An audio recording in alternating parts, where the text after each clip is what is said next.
యుద్ధం ఆపేద్దాం. ఇరాన్ యుద్ధంపై వెనక్కి తగ్గిన ట్రంప్. పశ్చిమాసియాలో ఉద్రిక్తతలతో ప్రపంచవ్యాప్తంగా చమురు ధరలకు రెక్కలు వస్తున్నాయి.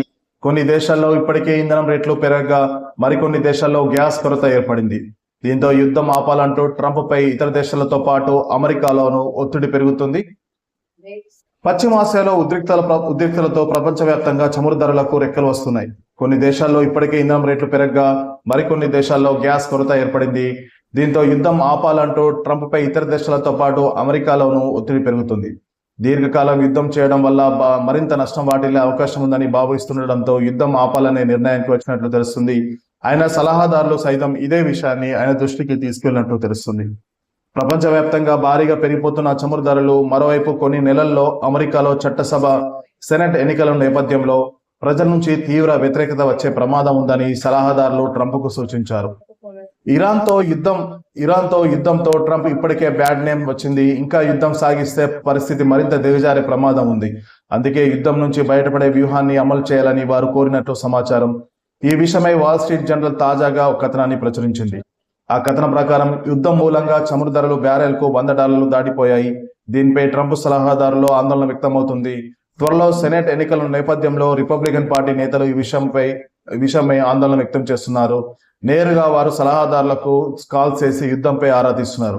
యుద్ధం మొదలుపెట్టిన సమయంలో రిపబ్లికన్ నుంచి అధ్యక్షుడు ట్రంప్నకు భారీ మద్దతు లభించింది. కానీ యుద్ధం దీర్ఘకాలం కొనసాగితే తీవ్ర నష్టం వాటిల్లే అవకాశం ఉండడంతో పాటు పార్టీ వర్గాల నుంచి మద్దతు తగ్గిపోయే ప్రమాదం ఉందని సలహాదారులు తేల్చి చెప్పారు. అంతేకాదు చాలా మంది అమెరికన్లు యుద్ధాన్ని వ్యతిరేకిస్తున్నట్లు పలు సర్వేలు వెల్లడించిన విషయాన్ని సలహాదారులు అధ్యక్షుడి దృష్టికి తీసుకెళ్లారు. అంతేకాదు ఇరాన్ పై భారీగా దాడులు చేస్తున్నప్పటికీ ఏమాత్రం తలగ్గకపోవడంతో ట్రంప్ కూడా ఆశ్చర్యం వ్యక్తం చేశారు.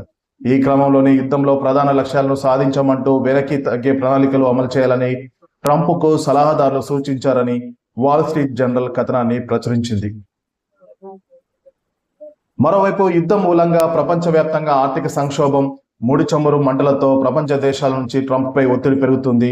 దీంతో యుద్ధం అయిపోయిందని మొన్నే హింటిచ్చి మళ్లీ మాట మార్చాడు ట్రంప్. అయితే యుద్ధం ఆపుతారనే వార్తలను వైట్ హౌస్ ఖండించింది. అదే సమయంలో ట్రంప్ను అంతమొందించే వరకు యుద్ధం ఆగదంటూ ఇరాన్ వార్నింగ్ ఇచ్చింది. ఈ నేపథ్యంలో ఇరాన్ పై దాడులు పెంచుతామన్న అమెరికా ఇజ్రాయెల్కు ఇరాన్ రెవల్యూషన్ గార్డ్ కోర్స్ తీవ్రంగా హెచ్చరికలు జారీ చేసింది.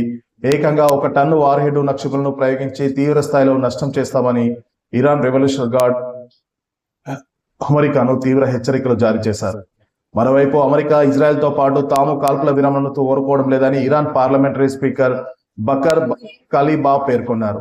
తమపై మరోసారి దాడి చేయాలన్న ఆలోచన కూడా వారికి కలగకుండా శిక్షిస్తామని అమెరికాకు వార్నింగ్ ఇచ్చారు.